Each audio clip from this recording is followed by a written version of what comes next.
Hey, we're in the next part here. Yeah, no. Please go check out the previous part in order to gauge your bearings, right? Yeah, I abruptly stopped in my ministry, and so this dude thought I had passed away, but he wanted to be sure, and he looked into some water or something, and he was shown through that water that I'm still alive. But he was like, whatever, even if she's still alive, it doesn't matter. So he stopped.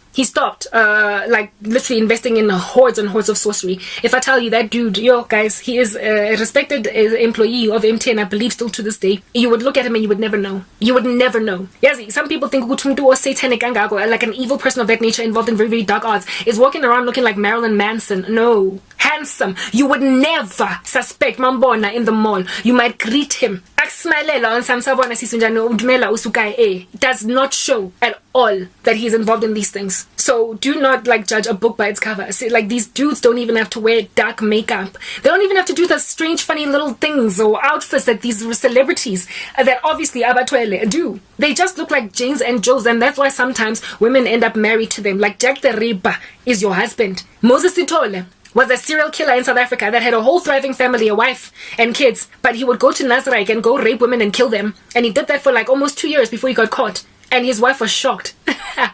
His wife was shocked that her man was a killer. Ted Bundy was also married, and you wonder why didn't he kill the wife? Why didn't he kill the woman that he married? You can never know. So they literally have normal lives that they go back to, but they end up like when he got married, I often wonder, where is his shrine? Is it in his house? Does him and his wife practice, or does he have like a storage facility? Like, like I know of people who literally rent out a garage, storage, like at a storage facility, like kind of company place, just to like bank their secret stash of whatever they're doing, like a roulette table or whatever, like a secret little private life, a collector of like fine art pieces, and you don't know that your husband is into that, and there's like a storage, like Oak Dean somewhere, where he goes into his garage and just gazes upon his artwork, and you as a wife don't even know.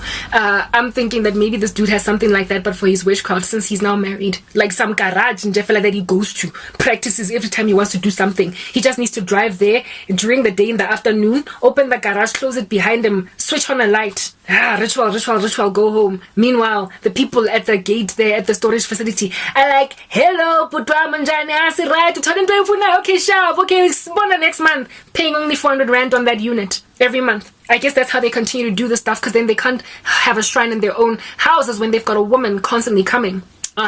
Sorry, that lives with them now, in the same household, but unless of course they both practice, in which case then I guess they can have the shrine in the house. But this is what these people are doing. And I remember asking God, saying to God, I forgot what name I gave him, Rampipi, Rampapa, whatever. Yeah, I was like, between Rampapa and this dude in the United States, who is more evil? Because they are like, I struggle to feel the full effect of the American guy because I'm around family. Do you understand?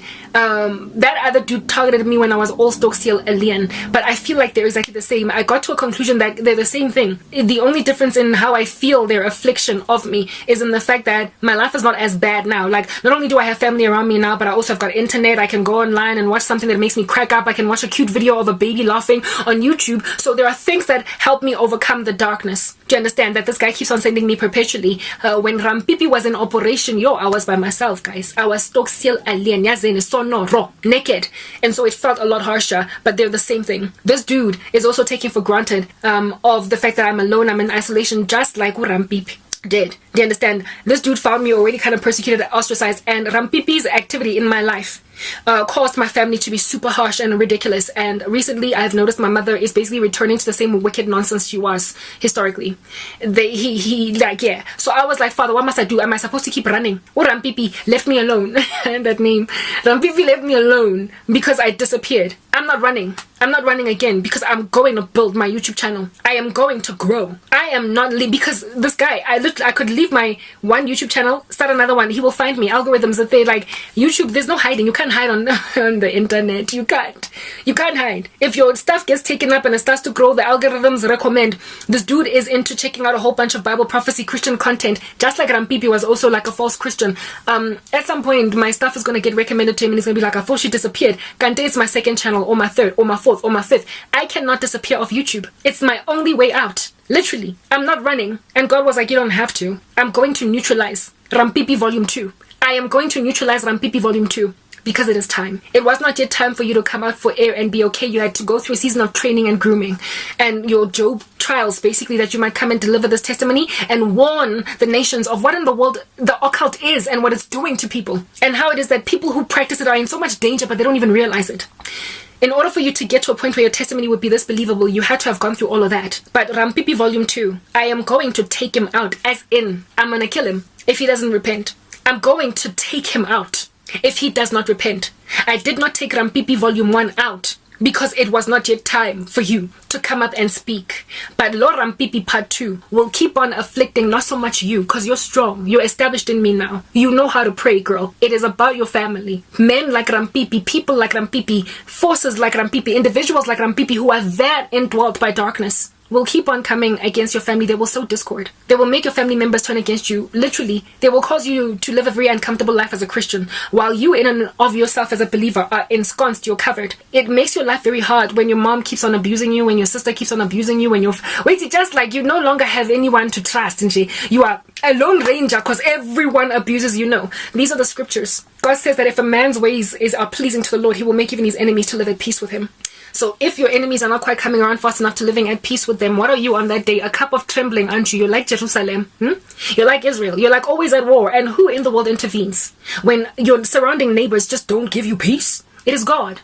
But why is Jerusalem or Israel even a cup of trembling? It is a cup of trembling because it is rebellious against God. And so the Lord is allowing the surrounding enemies to afflict them as a means of punishment. But when you are redeemed, when you are obedient to Christ, when you are a saint, you have not turned your back against the Messiah, it is a travesty then to perpetually live in a state of persecution non-stop without ever getting out of it. Let the persecution either martyr you, let it take you out of a country that you might find peace in another land, or let it end. There needs to be some kind of a brokering of your peace. There is a future for the man of peace. Mark the righteous man. Do you understand what I'm saying? So there can't be a constant state of abuse from the beginning of a Christian's life to the end without pockets of reprieve. I know that this is true. Look at the story of Joseph. He was indeed in a nation that was hostile against the Hebrews, but he gained pockets of peace for long periods of time at given patches in Egypt, in that he became trusted in Potiphar's household. And then in prison, he was given peace despite being a prisoner. And then ultimately he was given long-suffering or endearing, lingering peace. So even when you are in exile, you're given peace. Look at Daniel. Look at Shadrach, Meshach, and Abednego.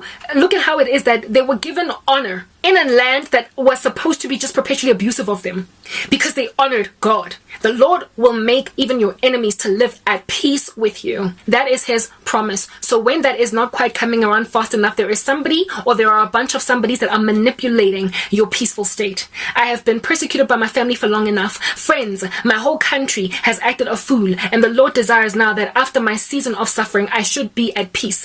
Even Jesus himself, it is spoken of him that he grew in favor with both God and with man. Yes, in the end, he died a martyr's death, but Christ did not live a life where he was rejected from beginning to end. There was pockets of peace. The Lord does not intend for us to live perpetually at war unless we in and of ourselves are rebels, and so we will indeed twist in the wind for 40 years until he decides to snatch us out of that, because now the season of our testing is over. Next part.